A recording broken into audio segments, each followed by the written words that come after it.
Fantasy managers, hello and welcome back to the FPL Addicts Gameweek 3 preview podcast show powered by Esports Live and sponsored by Bonus Bank. If you're new around here, make sure you're giving the podcast some love with a like, rating or review as well as a subscription, and we'll get right into it today. Boys, don't have anything to talk about, so we can start talking about the important stuff, FPL and the Premier League football in general. Joining me today is Ollie and Mikey, and we're expecting Reedy to be along just shortly. As Mikey was saying, he's got quite a high XS. His expected sleeps are a little bit higher today than usual. So it's classic Reedy, but he will be joining us shortly.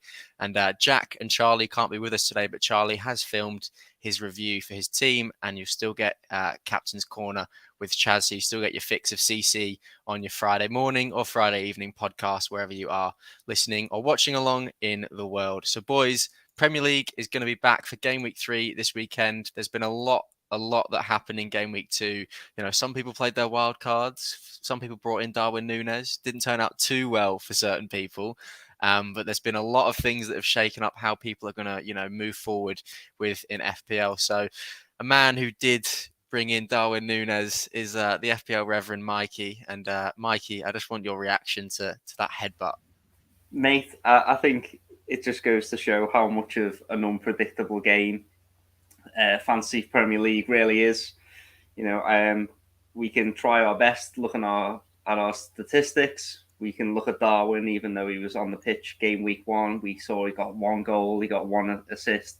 Also, his expected data was off the charts. We've talked about Reedy's expected sleeps. What about Darwin's XR, which is the expectation that he'll get absolutely rattled by Anderson for the whole game. I'm not sure if anyone's seen that video where he's just basically getting wound up the whole game. I saw the tweet. Brilliant. All culminated in a headbutt. I was watching the game and I was thinking that Darwin wasn't going to score, even though he was getting chance after chance. And I saw him; he was getting wound up. I saw the defender in his ear the whole game, and it looked inevitable, unfortunately. But that's FPL sometimes. Sometimes you can make a decision based off some of the best data. And the thing is, if Darwin was starting, we were all really happy if we had him. We were afraid of him if we didn't have him. And then, that goes and happens. But hopefully he's learned his lesson. And so have I. Yeah, absolutely. Good morning to you, Tiffany, FPL Firefly. Great to see you in the chat again. Familiar face to the podcast and everyone on there. So great to see you there. And, Darwin Núñez, what a welcome to the Premier League. Scores on his debut and then gets sent off in his first home game at Anfield. Doesn't really get a more hectic start than that. Ollie, you've written an article this week, your first one of the season so far, about replacements for Leon Bailey at 5 million. If you haven't already, check down below. You'll find a link to the articles on the Sportsmate app. It's an absolutely brilliant read, and especially if you've got Leon Bailey in your team, which a lot of people do. So, Ollie, do you just want to sort of reel off your best replacements you think for Leon Bailey? Yeah, it's a bit of a mini captain's corner without the captains, isn't it? I'm trying to be the Chaz impersonator. I don't know how good a job I'm going to do at that. Got your hair out first, mate. Yeah, get a much better haircut. Yeah. Maybe we'll but I had Leon Bailey myself in Game Week 2, and I just thought, you know what? It's time to cut my losses. Only 2 weeks, so I wasn't really affected that much, but I wanted a better option. The 3 that I sort of picked out, I had a few that I sort of had a look at, and I thought, do I want to go with it? Do I not? But I've gone with 3. I've gone with Joshua Da Silva, which was my transfer in, my choice instead of Leon Bailey. Just with the fact he's cheap, he's just risen to 4.6, so you may well have missed out on that price rise. I think that I got him in at 4.6. Can't actually remember. But he's got 2 goals over this season. I had a look. His expected goals so far this season, like something like 0.06 or 0.08. And he's got 2 goals off the back of that. One that was a belter and one that David De Gea just went to sleep, didn't he? He's done a reading, gone to sleep. But at the end of the day, 2 goals is 2 goals. And at the end of the day, it's not one of those where you just, when you open the app and you go down to the fixture, you see your goals, Da Silva. It doesn't show a replay of the goal. It just shows that he scored. He's getting himself into good positions.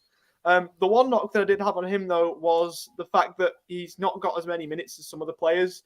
Obviously, he's been subbed on and subbed off so far this season. And with Mikkel Damsgaard coming in, plays in a similar position. there might be potential issues with his minutes. But if you want him as a bench player, as I do long term, I think he's fine. I chatted to a few uni mates about it, and they said Kane and Dewsbury Hall was an option, if I could speak. I really liked him at Luton when I saw him in the Championship. Obviously, being a Rovers fan, I watched a fair bit of that division, and he played all right against us when we came up against him. Good player. I was surprised to see that the goal he scored recently was only his second goal in this last 2 seasons. So he's already matched his goal tally from last season, which is a bit of a problem. But I think he may well increase his minutes this season. If he can bet himself in a bit more, he may well increase that goal tally a fair bit. So I like him as a shout.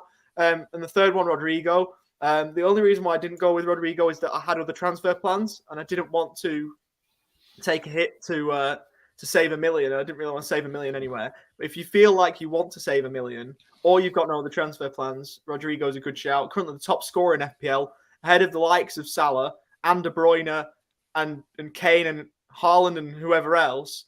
He's got the most points across any position, across any price. So they were the 3 that I sort of picked out. There's probably plenty more that you could pick. I mean, Nottingham Forest have signed about 20 million players, so you can go with one of them as well. But they were the 3 that I sort of picked out. But yeah, I went with the silver in the end. Yeah, man. I think Rodrigo's a great shout. I think obviously he does play Chelsea next, which is maybe what's putting some people off. But after that, Leeds' run of fixtures look absolutely incredible. But I also think as well with Rodrigo, the fact that he is listed as a midfielder is an absolute crime.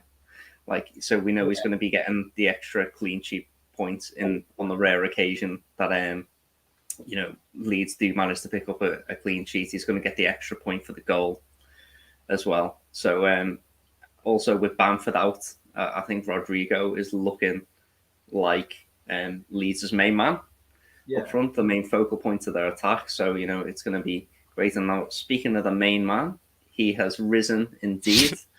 Here he is. It's Mr. Reedy. Welcome, dude. Reedy, how you doing, mate? Good morning, fellas. Well, good evening, I should say, to you two boys in Australia.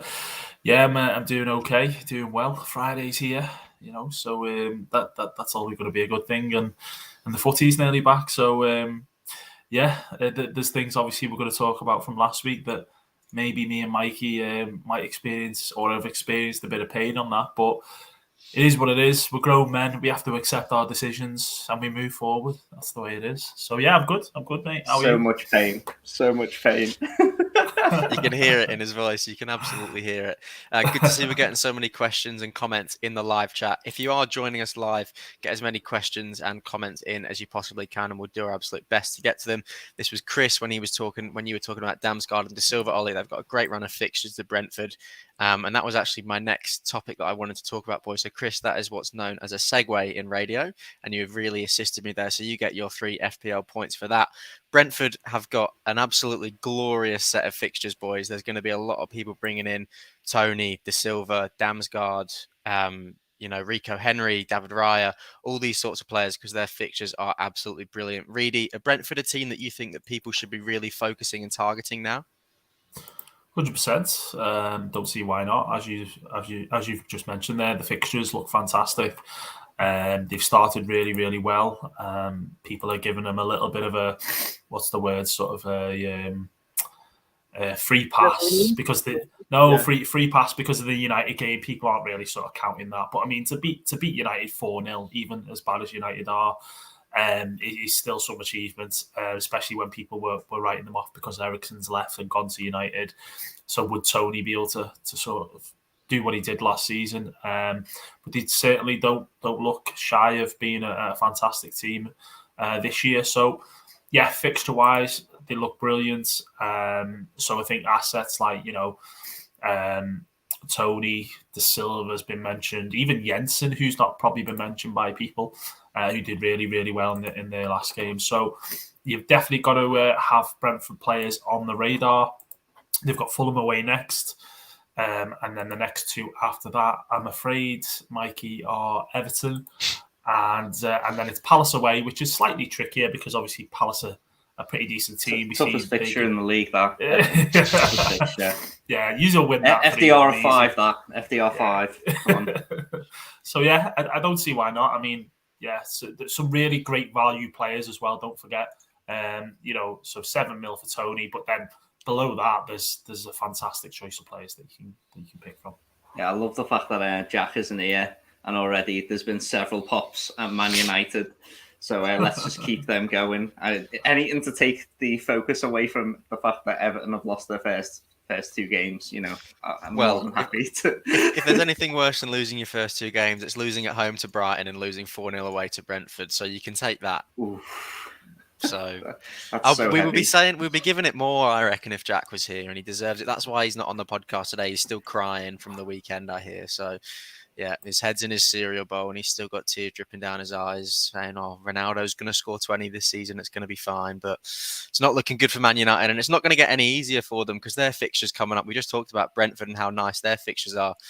Teams like Man United, Aston Villa, Newcastle have got some difficult fixtures coming up, and they're sort of 3 teams that I'd had highlighted. So, yeah, it's only going to get worse for Man United, I think, at this point. And they've had 2 fairly, not easy, but 2 fairly capable fixtures to get points in their opening 2, and they haven't managed to. So, avoid Man United assets at all cost is always, what we say in FPL. And, yeah, the sorts of, Aston Villa also just mentioned, they're not really doing too well to start the season. They look leaky. A lot of people go with Aston Villa defenders usually. I would sort of say for Villa, stick with the attackers. Go with Watkins, go with Ings. They've both been brilliant to start the season so far, and they've rewarded their managers.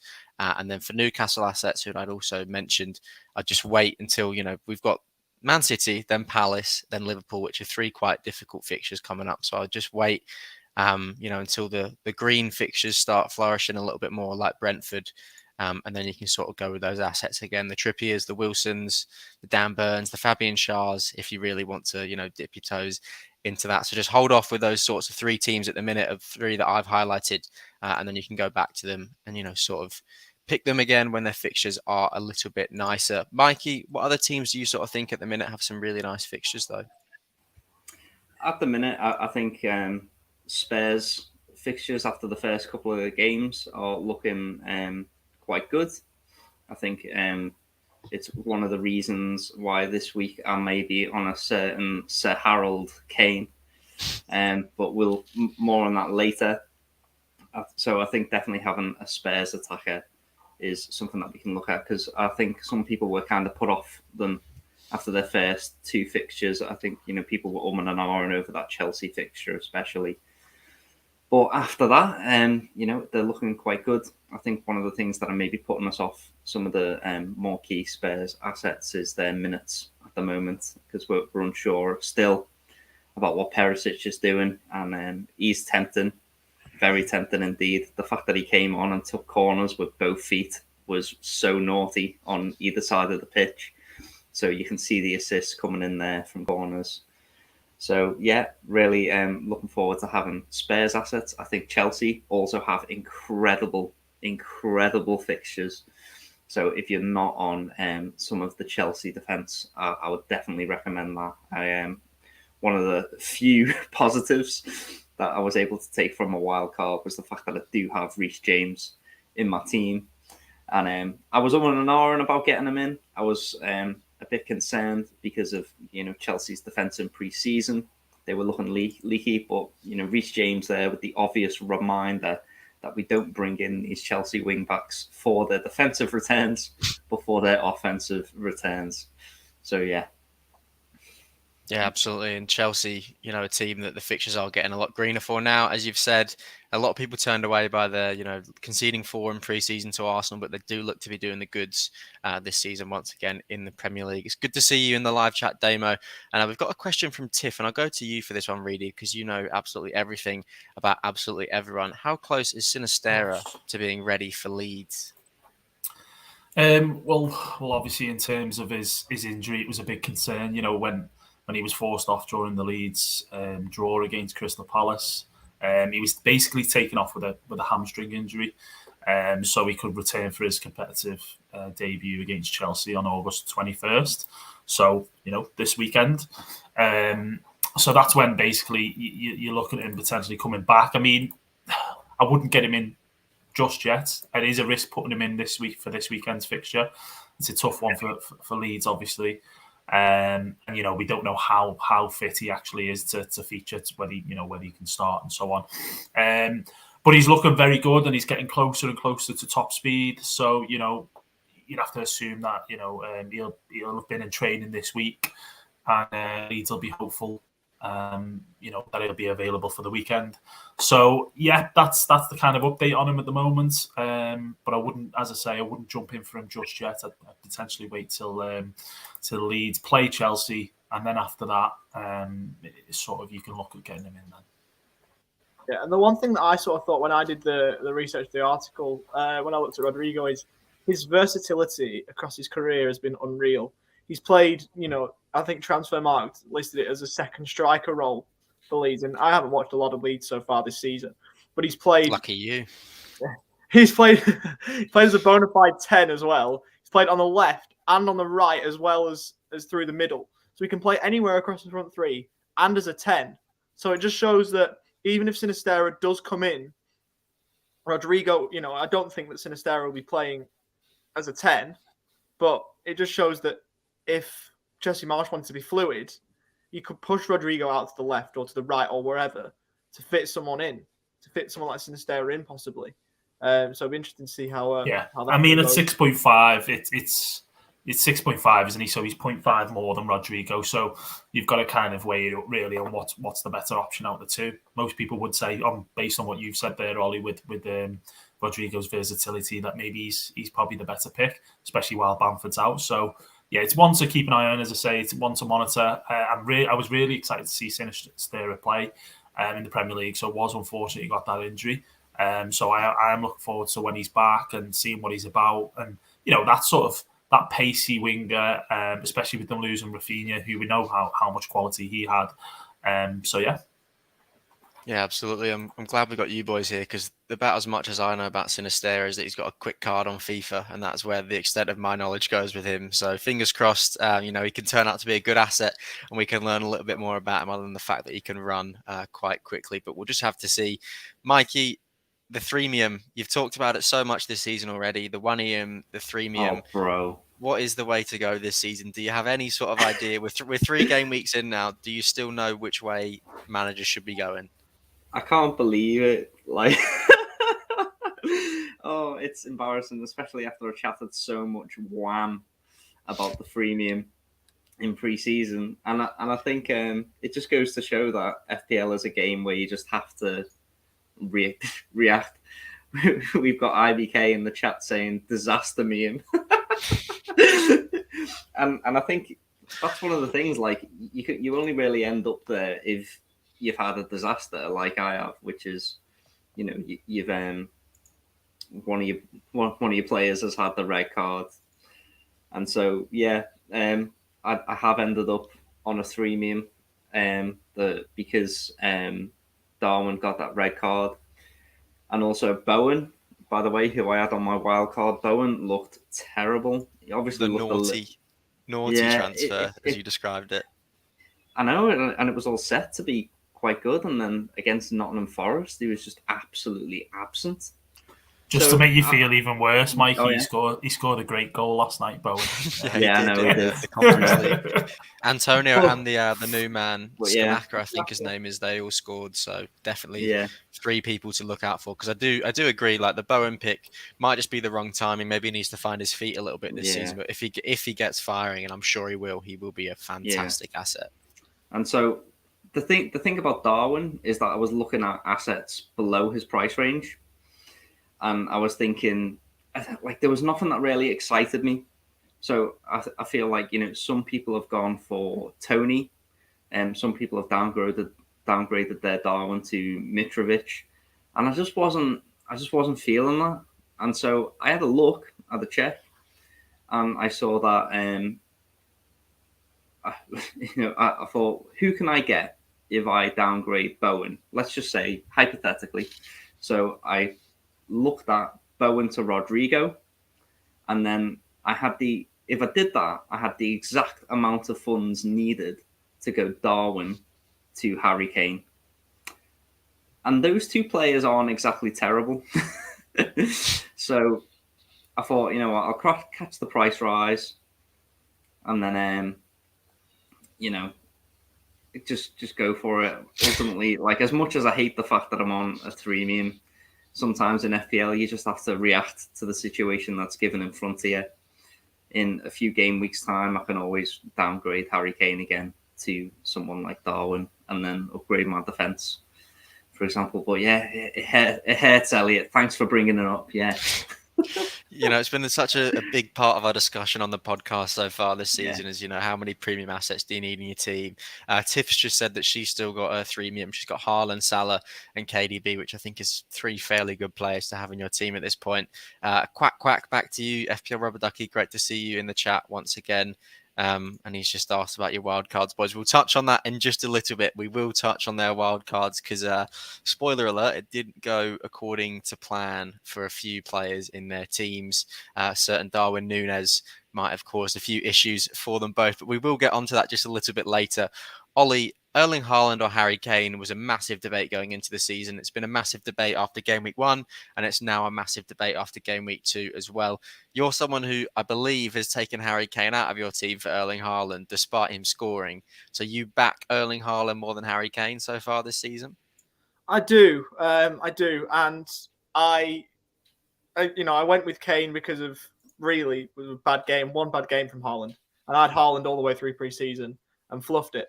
And I saw in game week 1 how much Haaland can stuff over teams that don't have him or people that don't have him. And here's the one reason why I wanted Haaland the whole time was because of his ownership. And I knew that if I didn't have him, he was going to make me pay for it. And what did he do in game week 1? He made me pay for it. And so the plan was, as soon as I could, as soon as game week 2 happened, my plan was to always transfer from Kane to Haaland. Now, I was awake watching that game. Rovers had just played, so I stayed up a little bit later and watched the second half of Tottenham-Chelsea. And Kane looked pretty average, to be honest. He looked really absent. And the one chance that he did get before his goal, he fluffed, which you'd expect him to take that. But otherwise, I watched Tottenham play the first time around a fair bit of that game, and he dropped deep, and he was, playing more as a midfielder rather than the number 9 we know him as. And so I went to Haaland. I had the transfer ready in the 92nd minute of that game when it was still 2-1. And I had a little bit of a debate after the goal. I'm like, should I transfer him out? I'm like, yeah, I've got to stick to my guns. Got to stick to the plan. So I've gone with Haaland this week. Pretty good fixture. But I mean, I should say that Liverpool have got the new Norwich in Man United in the league this weekend. So I've got the armband on Salah as it stands, but it's going to be between Salah and Haaland as who I give the armband to.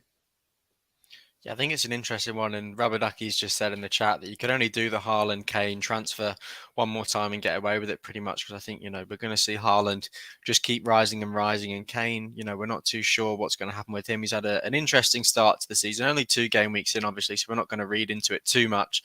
But it's definitely safe to say that Haaland has been the one impressing just that little bit more, I think, so far. But very interesting from you there, Ollie. And we will obviously touch on the transfer that you have made this week. But a very proactive move, waiting for that full-time whistle to go, making sure Harry Kane doesn't hobble off with anything.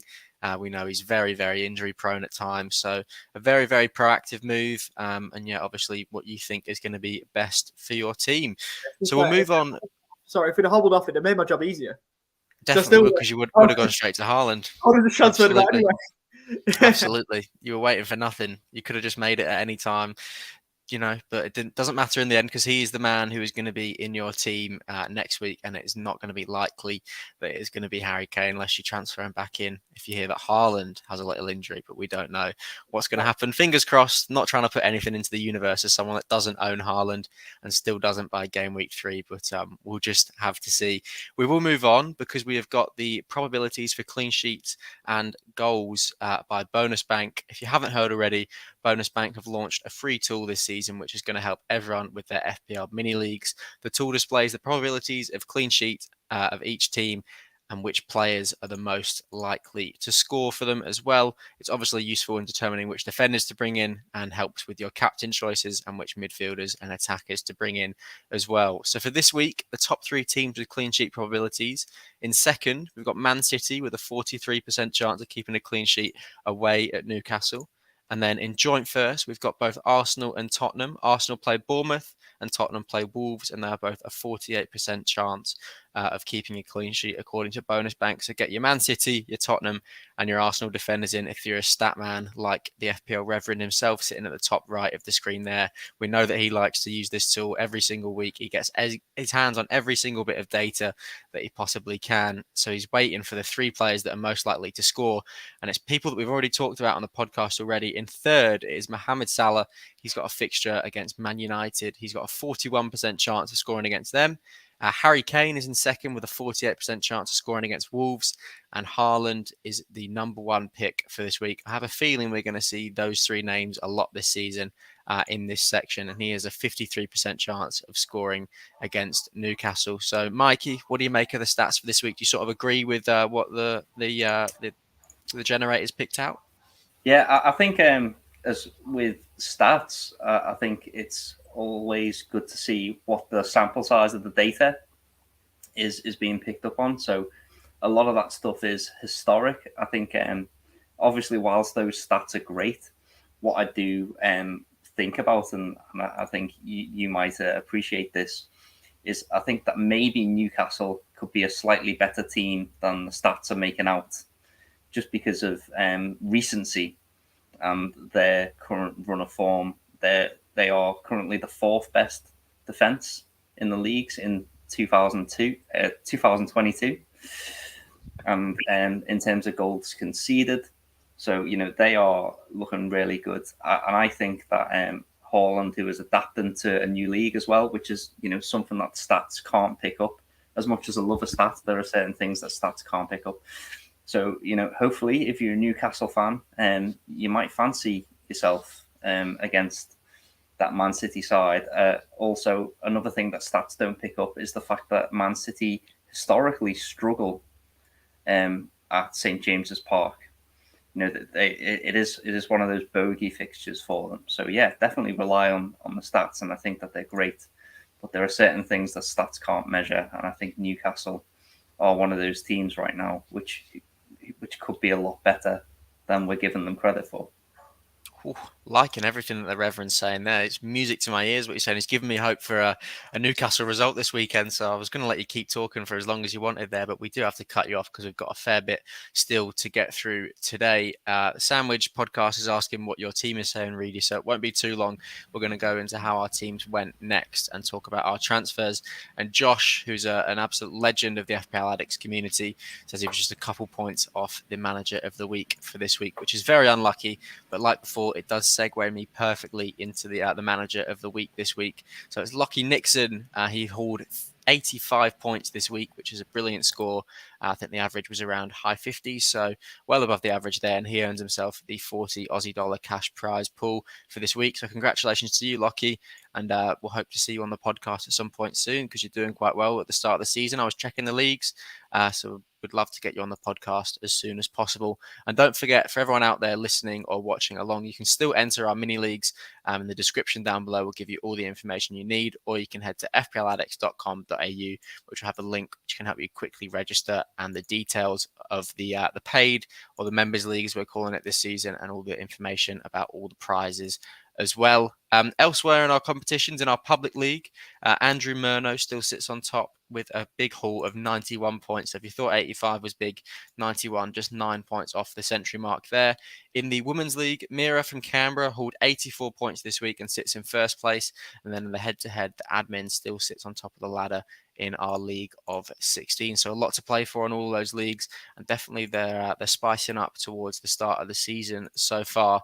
But everyone wants to know how we went last week, boys, and what we're doing for this week. That's the important part of the podcast. So we'll start with you, Mikey. I'll bring your team up on screen now, and you can sort of explain how well or poor your wild card went in your opinion. Yeah, so obviously that big red Dorito of death there is on Darwin as one of the main reasons for wildcarding in Darwin Núñez. Experienced the old red card, so that wasn't great. It was disappointing to see Trent Alexander-Arnold blank again. Obviously, a couple of things went wrong as well at the back with Saliba. an own Was it goal. an goal? It was an own goal. So, you know, it was just absolutely wild to have that. And then Jarrod Bowen looked absent against a decent looking Nottingham Forest side. So we've tried to remedy the situation. We've tried to remedy it. And so if we look at my team here, we've been forced to take Darwin out, obviously, because having 9 mil sat on your bench is not good at all. So we brought in Harry Kane because I didn't like the options below him. I'm not sure I'm a massive fan of Brentford. Unfortunately, they don't get to play Man United every week and take pot shots at David De Gea, who was shocking.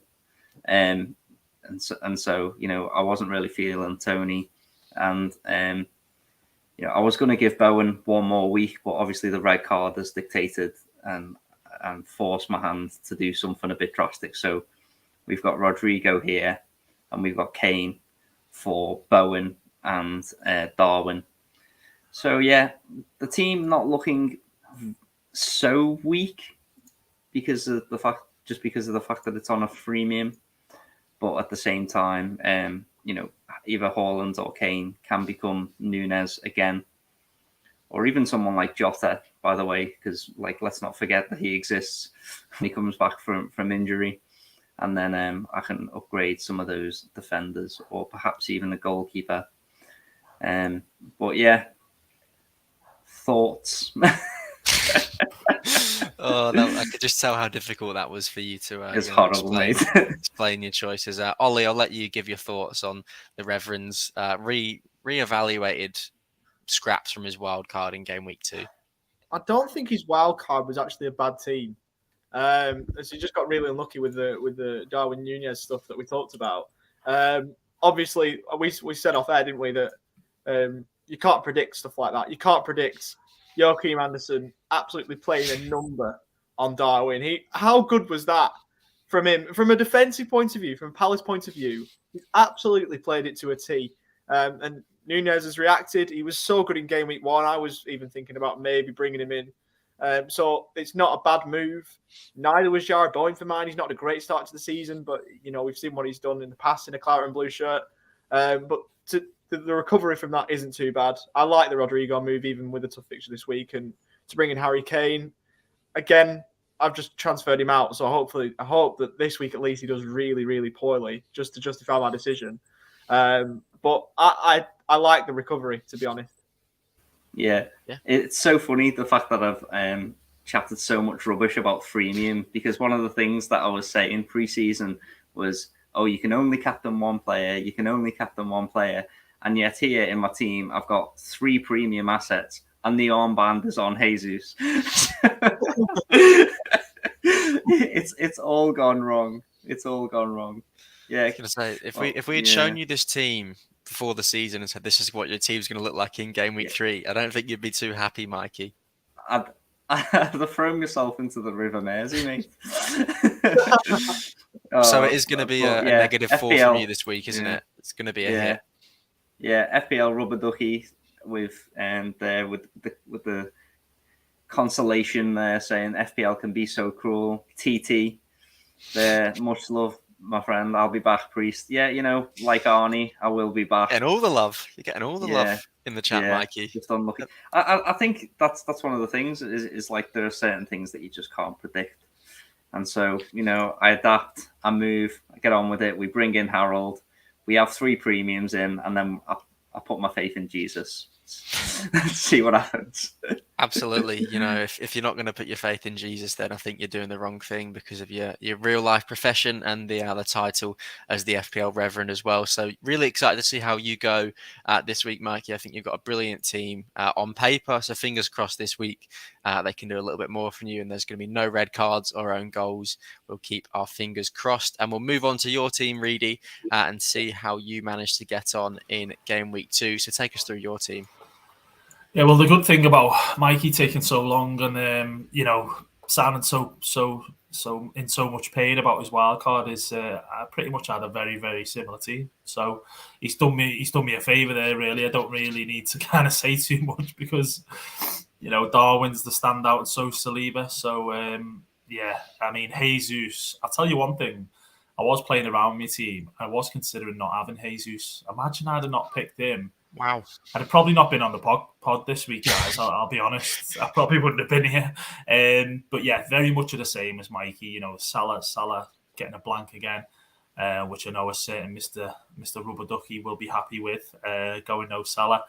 Shout out to the boys there as well. TT, IBK, Ducky, Tiff as well. There's so many of those guys who regularly sort of communicate and speak to you on Twitter. So it's great to have them on the podcast. In the chat, and it's just a case for me. 54 points could have been a lot better, and I think that's it. I just look for the best thing to do now is really look forward on how we can gain ground now, because this one here, this De Silva guy who was on the bench for me, that was my own fault, to be honest, because I did my team so last minute. Making a few changes with it being a wild card that I completely overlooked, even having him in the side. So yeah, not much to take away from it. It was a crap wild card. Let's just put it as blunt as that. And game week 3 is going to bring plenty more points, isn't it, Mikey? We're going to get probably close to 100, aren't we, mate? Surely the priest can do something for us. A few good words to the man upstairs, yeah. Oh, mate, I don't think any amount of prayer can rescue how unlucky we've been with own goals and red cards the week after our wild card. So, really, what have you done to the team? How's it changing going into the next game week? Well, I haven't gone for a threemium. I'll tell you that much. I mean, I've enjoyed a bit of the game we used to play as kids, stuck in the mud, but I don't want to be stuck in the mud anymore, I'm afraid, Mikey. So you can have that pain if you want it with the threemium, mate. You can have it all day long. For me, Ivan Toney's come in for Darwin, and I've also brought in Reece James, which it's a given, really, isn't it? You've got to have Reece James in. Why I didn't have him in on the wild card? I'm just going to blame the kids for that. I'm not going to say anything else about that one. But yeah, Reece James is in, and Ivan Toney's in, as we spoke about before. Brentford's great set of fixtures. I wanted to move down to give me more funds in the rest of my team and so on. So I can quite easily upgrade Diaz to Cancelo if I need to. I can upgrade one of the midfielders, or I can even upgrade Ward if I wanted to as well. And I've still got Saliba on the bench. So yeah, that's my moves moving forward into game week 3. TT's loving them as well. Brilliant moves, he says. Tony, the template breaker, and we're going to see a lot of people bringing in a lot of Brentford assets. And a lot of people without Reece James trying to get Reece James into their teams. I think they're 2 very astute transfers that you have just made there, Reedy. And I'm in full support of them. And fingers crossed for you and the Reverend that this game week, the transfers that you make go a little bit more according to plan. Ollie, we'll move on to you now, and we'll have a look at how you went in game week 2. When we pride you pride yourself, on beating the average, and you have done this week. 72 points, a brilliant score. So take us through your team, mate. Yeah, I'm not happy with all of it, and the bits that I'm not really too happy with, I've tried to change.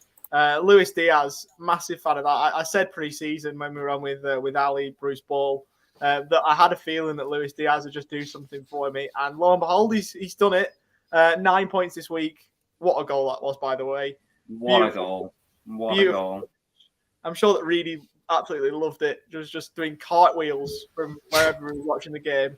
It was some strike, and I was obviously the beneficiary of that. Again, the City double up helping me out. 17 points across the 2. Cancelo must have for mine. Gabriel Jesus. I saw a comment from Chris Elliott before, who, when I was talking about captaincy between Salah and now Haaland, Gabriel Jesus has got to be considering that too.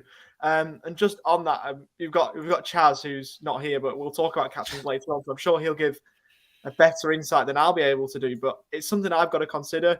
I think Salah, obviously last season, burnt Elliott when he didn't captain him. And I don't want to be burnt like that. So I'm going to go with Salah. But in terms of last week, yeah, the big move is Harry Kane. Obviously got his goal in the last minute. Another great game of football, by the way, that Reece James obviously scored in. So I've gone to Haaland. And so that's, what I've got to think about. Yeah, absolutely. You've had a really fantastic week, Ollie, and you're only building on that, as we spoke about before, some very proactive transfers that you have been making. We've got another legend of the FPL Addicts community, James Gasden's talking about Mitoma from Brighton. I don't know how much of the Newcastle game you caught, the boring 0-0 draw, but he was fantastic when he came off the bench. I think he's going to be a brilliant asset to look at some point. Do you know much about him, Ollie? That's the first I've actually heard of him. He's gone through to the keeper for mine. I've never heard of him. Is he new signing? Obviously new signing, right? Yes, I think they signed him last season and they sent him out on loan last season to his parent club. I think it was out in Belgium, and he had Kieran Trippier on ice skates a couple of times when he was playing him. So if you can do that with him, I think he's definitely going to be one that everyone needs to keep their eyes on and keep their eyes peeled for, because he looked absolutely brilliant. Didn't have too much end product, but he didn't really get too much chance to show it. And we know with Brighton, they're the XG merchants. They always have about 10 XG every game, and they've never managed to put the ball in the back of the net. So if he can be that man for them, then I'm sure he'll be a brilliant FPL asset. But Damo's also saying, Ollie, that there's not enough Eze talk.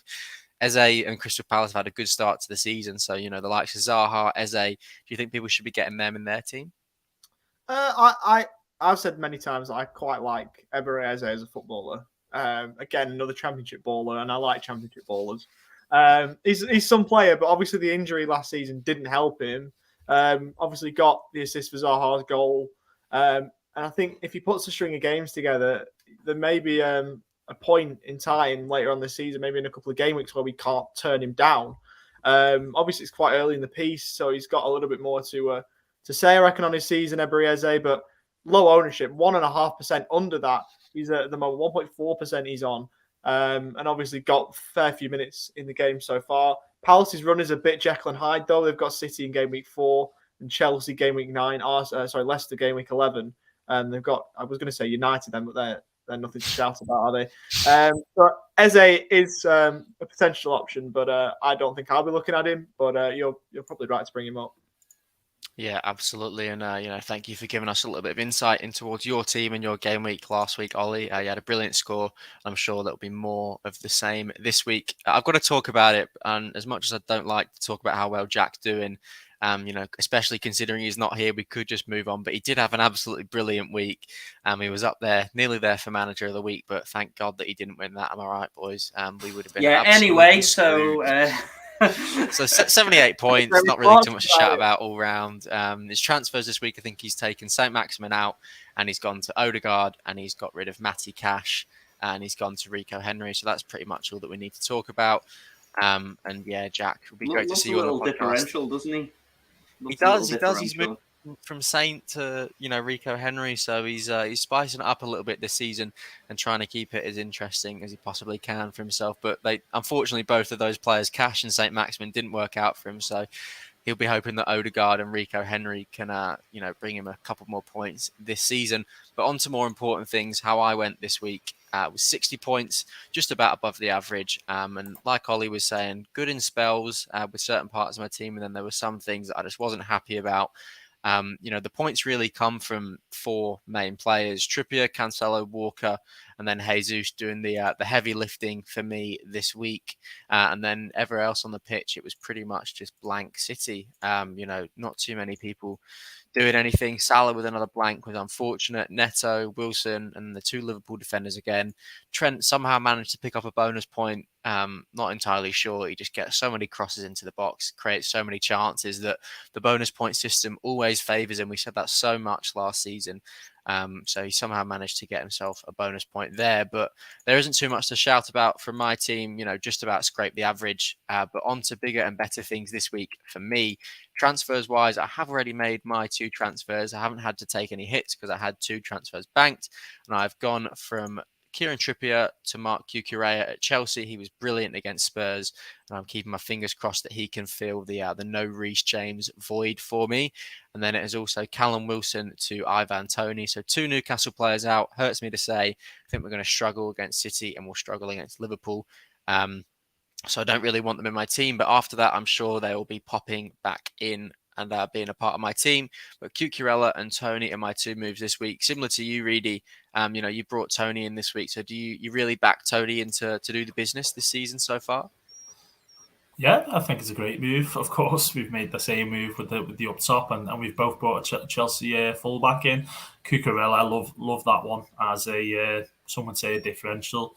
Fantastic. So yeah, even Tony, I think he's still on penalties as well. Don't think he's got one this season yet, but I'm sure there will be a few there. And I am really looking forward to that Fulham Brentford game. I mean, I don't think I'd ever thought myself saying that at any point this season. London derby. Yeah, well, yeah. So I just think Brentford will probably take that game right to Fulham. Fulham at home, that's probably the 1+ for them. They look fantastic against us first game of the season. But yeah, I'm ready for the Tony brace at least for us, maybe. That's the hoping anyway. Touch wood. Yeah, and we've got another question from Josh, and I'll give it to you, Reedy. He's asking who's going to have a better week, Son against Wolves or Sterling against Leeds? Very interesting question. Spurs fixtures at home. They play Wolves. I will briefly mention that the head-to-head isn't great against Wolves. This isn't a way to sort of deter anyone away from Spurs assets. I mean, I've got Kulusevski myself. People have, the likes of Mikey there's got Kane, and I think you've got Son as well, haven't you? So it really is a coin toss. I think Sterling could do well against Leeds because, Leeds' defence isn't the best we've seen this season. And Chelsea really could. They look fantastic against Spurs for one. They really could put a few past Leeds. I am going to, though, not sit on the fence, and I'm just going to go I'm going to go for Son in this one. I think this might be the one where he does actually show us what he's about and what he did last season. So it's only a matter of time. So I do expect Son to grab a goal at least. Love it, and he needs it. He dropped overnight. He's still in my team. I'm being stubborn with him, hoping in the next 2 fixtures, he's got 2 nice fixtures, that he can finally do something for Spurs and for so many people's FPL teams. But Mikey, just before we get on to Charlie, his little pre-recorded bits that he's done for us, we've got another question from Tiff. And she says, how soon do you think the template will break, and who will break it? Will it be Ivan Toney? Well, I was hoping it was going to be Darwin Núñez, but unfortunately, not. I think, if there is going to be players that break the template, it's going to be these cheap players with amazing fixtures. So some of the players that we touched on already are Rodrigo and Tony. Another player who's really cheap with amazing fixtures is Brighton's Pascal Gross. I don't think we've mentioned him yet so far. So all these 3 players are definitely players to be wary of because, obviously Pascal Gross is being brought in by some of the top content creators out there this week as well. In terms of his XG as well, by the way, his expected data is really good. And so for 5.6 mil, you could do a lot worse. I know some people are stuck with players like Bailey or Neto in their team, and obviously we've had Ollie who's already written a fantastic article about that, so head over to Ollie's Twitter and check that out. But yeah, I think these guys could be some real template breakers, especially if they carry their expected data into their amazing run of fixtures that they're going to have. Yeah, absolutely. I fully agree with what you're saying there, Mikey. I think people like Tony, people like De Silva, these cheap players that have the green flourish of fixtures are going to be the ones that are going to finally put an end to the dreaded template that everyone has got so far this season. And, it's going to be those players like Bowen that you brought in, and you mentioned Núñez.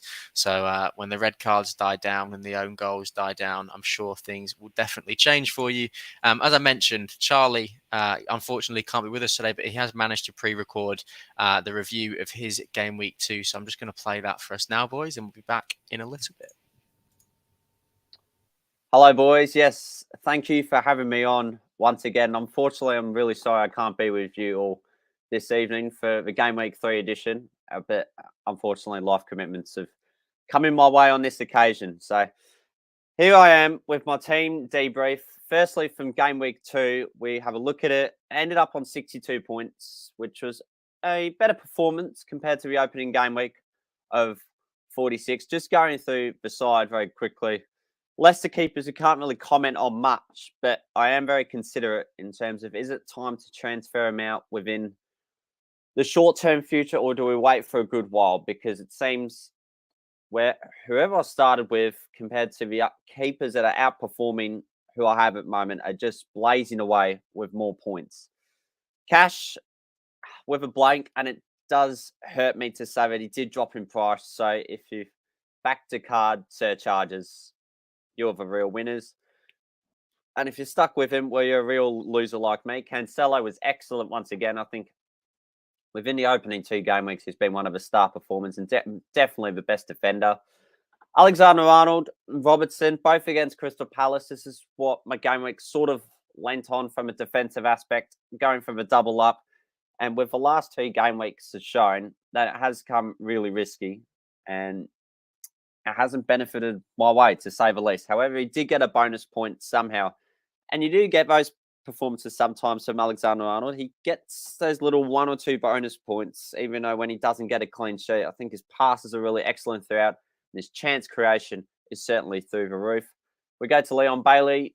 Yes, from the bench, that may potentially be the final straw. And that's certainly what has transpired from a fantasy price market this week, having dropped in price too.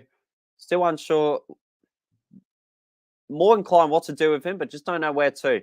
Son with a blank, Saka with a blank, despite Arsenal scoring 4 goals. And yet again, just on the wrong end of it. And if you're an owner of Martinelli, you've certainly won it between those 2 at the moment. But one of my highlights from the game week does go to this Brazilian and the new signing for Liverpool back in January, Luis Diaz, with a fantastic strike in the second half to bring Liverpool back into that game. And for a couple of relevant head-to-head leagues, that goal got me over the line against some opponents. Erling Haaland, yes, look, just an assist for Man City's 4-0 win. Very underwhelming, to say the least. Heavily backed by many managers worldwide and really could have delivered more. Nonetheless, it's not a blank, but Gabriel Jesus, I know Diaz was a huge performer for me, but he definitely gets my best on ground with 2 goals, 2 assists against Leicester City. And it really shows how poor Leicester are still defensively. On the bench, 10 left, 10 wasted, 10 left on the pine. Williams against West Ham, I thought was sensational. And really considering a field spot heading into game week 3 with Forest banking their clean sheet. And Andreas Pereira created some okay chances, but ended as a 0-0 at the Molineux. We go to game week 3 now. Now, personally, I haven't put a lot of thought into my transfers at the moment. Nothing is being done, only because of how hectic my week is. But I'll give you some insight in terms of where I want to go for this one. I think Cash and Bailey are most certainly on the chopping list. Don't know which one survives. I'm trying my very best to only use one of the possible 2 free transfers. Cancelo, Trent. Robertson's another one. He's away at Man United. I'm going to give him one more go, but I'm very wary. If it's yet another blank, I think he could go, because you're seeing more valuable defenders, such as the Brentford defenders, but also Reece James, who's performing simply outstanding for Chelsea. Son stays for now. Probably not the armband on him. I think Wolves is too much of a difficult opponent currently, especially when it comes to Spurs. So do tend to play okay against the North London side. Bakaya, Saka against Bournemouth. Now, you'd hope he gets a really good return in this game. Otherwise, there's going to be trouble spells there. Luis Diaz away at Man United. You could depict it's an easy fixture. Who knows? Haaland, as it stands, has the armband due to following the 10 million premium price policy away at Newcastle. And Jesus against Bournemouth, who is probably second or third in line in terms of my captaincy. Now, I usually don't break my 10 million premium policy when it comes to the armband, but he may be an exception this time around. On the bench, as it stands, not much has changed, but Neco Williams right now is strongly considering getting a spot on the field, because I've really liked how Forest approached their game after their 2-0 defeat against Newcastle in the opening game week. And if he was going on the field, he would replace Cash. Taylor stays there for now. Aside from that, that's all for my team at the moment. See how it goes, and should post my team either through a WhatsApp or through Twitter when we get closer to the deadline. But that is all. Thank you, Charlie. Don't really know who the Brazilian Luis Diaz is that's joined the league, but might be a new player for Liverpool. The Brazilian Luis Diaz was fairly sure he was Colombian, Ollie, isn't he? Yeah, well, I mean, I thought so. Maybe he's gone with a nation change. Maybe he's put a submission into changing nationality to Brazilian. But no, the one I'm aware of is certainly Colombian. So I don't know what. Yeah, maybe that mullet is getting in the way of his brain cells, Brain, and yeah. it's confusing nationalities in there. But we wouldn't take it away from him, though. At the same time, it is one of the main features of the podcast. We absolutely wouldn't. And that's not all that you're getting from Chaz today. We've still got his Captain's Corner section. Before we get into that, if you are listening or watching along live or listening to the podcast once it has been finished, make sure you're giving our video some love with a like, rating, review, or a subscription as well. Otherwise, Charlie is going to be sad and he'll have to shave his mullet off. If we don't get enough support, that's what Charlie's going to do. And you don't want him doing that because he prides himself on his mullet. And he prides himself on his captain picks as well. So we've got the Captain's Corner with Chaz coming up now. Welcome to Captain's Corner. This time for your Game Week 3 edition. I am Charlie Roberts. We go straight to the premium options. And in this game week compared to the other ones, there are more options, but we'll start from where we usually belong. We'll start with the City duo, who are both away at Newcastle. And it's a combination of Erling Haaland and Kevin De Bruyne, who are both going to be mentioned. Both of those two players are the only City players having registered attacking returns in their opening pair of fixtures so far this season. And Kevin De Bruyne, he has the most points of any player priced at over 10 million after the 2 game weeks. And Erling Haaland is looking to perform and, in more ways than one, bounce back after his underwhelming sole assist against the Cherries last time out. Kevin De Bruyne does also hold a respectable record against Newcastle over years, dating back to the 2015/16 season, with his 2 goals and 6 assists in his 8 league games he has faced him. Second in the queue, he's usually featured wherever you may be. The walking Egyptian in Mohamed Salah from Liverpool. Now that we've put the Game Week 2 curse past us, we can focus on a favourable fixture for him in Game Week 3. And his stats from last season truly back that up. In his 2 appearances against Man United, Salah's managed to score 5 goals and 2 assists. This included a hat-trick at Old Trafford last season in their 5-0 win last season in October. Despite him only returning in 1 45-minute half of a possible 4 he's featured in, he is still able to fire plenty of shots and muster heaps of chances. He's still ranked inside the top 10 for both expected goals and assists, with an XG of 0.93 and an expected assist of 0.99. Those stats are in thank you to fantasyfootballpundit.com. Harry Kane, next in the queue. Now, in the past, we could sort of tell that Spurs isn't usually the most favourable fixture for them, being against Wolves. But for Kane, he's fared okay against him in the recent years. And he was the most transferred out player prior to Game Week 2. And he managed to score more than the most transferred in player in Erling Haaland. And this was thanks to his 96th minute winner. Sorry, that's what he said in his press conferences. I'm in the equaliser. It was an equalising goal, which was virtually in the last kick of the game, and their 2-2 draw away at Chelsea. And 3 of Tottenham's next 4 fixtures are rated 2 in the fixture difficulty ranking. This is not a bad time to captain him. However, when I mention more captains after this, you may think again. Gabriel Jesus. Don't mind the long pause there. 4th on line. He's not quite a premium price but he is owned by 3 of every 4 fantasy managers in the game. If you go against him, it is seriously at your peril, and he's right now got a 77% ownership. His campaign got off to a flyer last game week with 2 goals and 2 assists against Brendan Rodgers' Leicester City, which ended up him with 19 points. And along with his much rewarded 3 bonus points, he was somewhat unlucky not to get any in the opening game week. Gabriel Jesus has the equal most bonus points within the BPS system, alongside with Rodrigo from Leeds United. Each was 72. And Bournemouth away presents an excellent opportunity for an already impressive start for Arsenal, with the Cherries having conceded 4 away at the Etihad. Fifth in line, a point of difference, a defender. And you'll know why when I mention how he fared against his opponents from last season. João Cancelo for Manchester City. And with his tremendous start to the season, there is certainly reason as for why I am mentioning him. In both of his league appearances against Newcastle last season, he managed returns from both ends of the pitch. This included an 18-pointer away from home back in December in what was a heavily reduced game week 18, only featuring 4 games.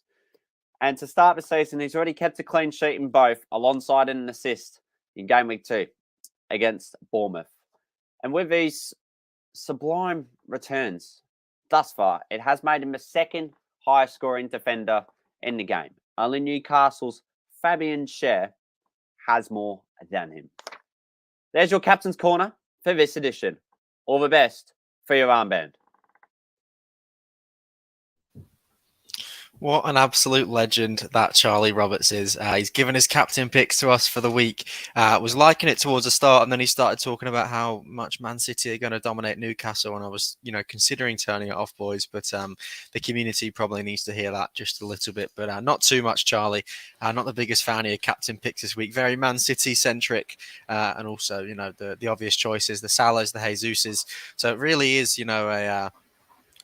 a shot in the dark at who is going to be the best captain pick this week. I don't think we've really had this dilemma so far this season, but so many players to pick from. So it's going to be interesting to see how that one goes. That today does bring us towards the end of the podcast, though. We don't have anything else to add. If you boys don't have anything else to say, any final closing words, any words of wisdom before game week 3, you are more than welcome to do it now. Quick buzzer beater from Quentin. I reckon we address that first. Absolutely. It's yours, Ollie. KDB, Tony, Haaland, Kulusevski. That is a toughie. It's an interesting spelling of Kulusevski as well. A little bit. I would go Haaland and Kulusevski just by that much. It's close. Obviously, all 4 are quality players. I just think not having Haaland could be a problem, hence why I've moved on him. And I think Kulusevski, if you haven't got someone like a Luis Diaz, or if you haven't got a Son or a Kane, on the first point, you're covering up your 8 million midfielder, and you've got away into the Spurs attack. I'd go with the first 2. That's one about one to throw to the panel, though, if we've got time. I think that's an interesting one. Yeah, I think I pretty much agree with what you're saying there, Ollie. I think that Haaland and Kulusevski would just about edge it for me as well. I am bringing in Tony this week, so I do rate him. And De Bruyne obviously has the ability in any game to, really just turn it on. But I think Spurs have got 2 good fixtures the next 2 weeks, and then it sort of goes a little bit downhill. So I don't think it's necessarily an easy decision. And I can definitely see actually, I'm talking myself into De Bruyne and Tony now, because Brentford's fixtures are brilliant and City's are as well. And I'm not a huge fan of Spurs. You know what? Just to be different and just to argue with you, Ollie, I'm going to go with De Bruyne and Tony, because I've got to back the man that I'm bringing in this week. So for me, I would say De Bruyne and Tony. That's fair. That's fair. Mikey?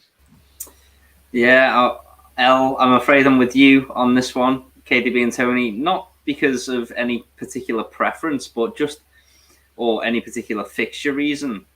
But it's just, I think that KDB and Tony, out of those 4, are the 2 most nailed out of all of them. I think Haaland and Kulusevski might see a little bit more rotation, whereas I think KDB and Tony are a bit more, talismanic for their teams. So I think if anyone was going to be a minutes risk, it will be the latter two of them.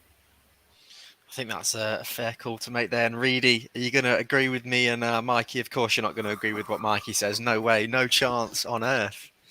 No, it's a 2-1 for me in terms of that. I've got all three of Tony, Haaland, and Kulusevski. I've not got KDB, which, I mean, in terms of someone who loves football and the eye tests, to watch someone like KDB do what he does is just an absolute breath of fresh air. So, I'd love to have him in my team, but I have to go for Haaland and Kulusevski. I think in terms of what they can do within the minutes that they have, the damage they can cause the teams, I think I have to go for them too. Personally, I think Haaland's just we'll see him scoring goals again. If he doesn't score against Newcastle, I'd be surprised. But Kulusevski as well can quite easily turn up against Wolves. I think he's the one, if Son and Kane can't quite do it, that will get something out of the game. So I go for the latter. Absolutely. And before we finish up, Wing L, another potent member of the community, has also asked us Neto to Gross or Mahrez to Kulusevski or Trippier to Zinchenko, guys. So a fair few in there. I'm not too sure if it's it's one of the three, but I definitely support the Mahrez to Kulusevski and the Trippier to Zinchenko. The Neto to Gross, not too sure. Never too sure on Brighton. Attackers and midfielders. I think Gross's minutes are probably going to be, or his position might be changed a little bit as well. He's been playing wing back for them the past couple of games, and he did have a good start against Man United. He was good against Newcastle, but I think that Mitoma that we were just talking about before is definitely going to start taking a couple of his minutes. He came on for him in that game, and he was absolutely brilliant. So I think I support the latter two, but not too sure about the first one. Just quickly, Mitoma was on for Trossard, wasn't he? I'm getting confused between Trossard and Gross. Of course I am. They're basically the same player. Yes, he was, because Trossard's the one playing wing back. Gross is the one that plays attacking midfield. Of course he does. Forget anything that I said. I'm was sticking just with going to Neto. say, I'm definitely with the first transfer there. Although if you are scared about Pep Roulette, then Mahrez to Kulu. I think I agree with Rubber Ducky as well. What he's saying about the idea that Kulu could be rotated is a myth. But I do think that maybe going towards the Champions League fixtures that will be coming up in a few game weeks' time, I think we could, Spurs do have a bit more squad depth than they used to, especially last season, going into the Champions League fixtures. So I'd say one of the first two. It's a toss up between them. I think people selling Trippier might just be making a mistake. I think he looks amazing. I just bench him. You just bench him for Man City, man, and then bring him in the game after. We've got players like Patterson, Nico Williams, Andreas, De Silva that we can have living on our bench and just bring them in for one game. I think not to try and scare you too much, El, but I think if I had Trippier, I would be keeping him personally. If I was blessed enough to have Trippier, he'd be on my bench this week, and I'd be playing someone like a Patterson or a Nico Williams. You've just completely made me realise that I could have held Trippier as well, because I'm not too sure what the situation with Pereira and his injury is. He has got that little flag on there, but I'm pretty sure he's a 75% chance, and he's probably going to end up playing. But I do still back my swap to Cucurella. I think that he will do better than Trippier in the coming weeks, but it is a very interesting thought that you've brought up there. And I think Trippier's, got 10 to 20% ownership at the minute. So I think there's going to be a lot of people that would definitely take that advice on board. Before we wrap up, boys, we'll do one more thing. We will just talk about the upcoming fixtures for the game week. There's a lot of exciting ones. I'll just bring my share screen up in just a second, because the fixtures this week, there are a couple of really, really good ones in terms of like an FPL talking point, and then there's a football sense as well. Yeah. So, Reedy, we will swing to you first, mate, and we will go through the fixtures. So, which one pops out to you? For me, the standout fixture has to be Arsenal v Bournemouth. I think that Arsenal have looked absolutely fantastic at the beginning of the season.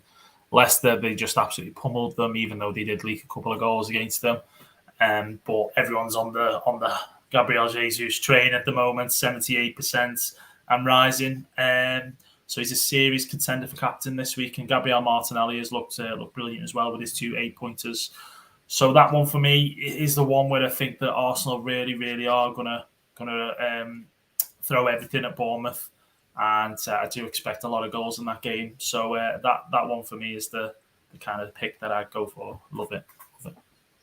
Yeah. What about you, Ollie? Your pick of the town for the fixtures this week? I'm going to go Spurs Wolves as an early kickoff. Partly because it is an early kickoff, and they're easy to watch. So it'll be good to get a watch of these players. But also, there's a lot of players from both sides I think we've gone with early. Son, Kulusevski. From a Spurs point of view, you've got your Netos from Wolves. I think there'll just be two sides that will go at each other, and I'll leave the one of the later games on the Sunday, Elliot, for you, I reckon. Oof. Well, I was going to go to Mikey. I was going to go to Mikey first, and I'm pretty sure I was going to say that no one has taken one of the games first that I was thinking of. But Mikey, what is your pick of the week for the fixture? My pick of the week for this fixture is it's quite a boring one actually. It's Everton versus Nottingham Forest. I think just from an FPL sense, it is the battle of the 4.0 defenders. That we're going to see who is going to be the best one. I think Tiff as well. Shout out Tiff in the chat is asking Patterson or Nico Williams.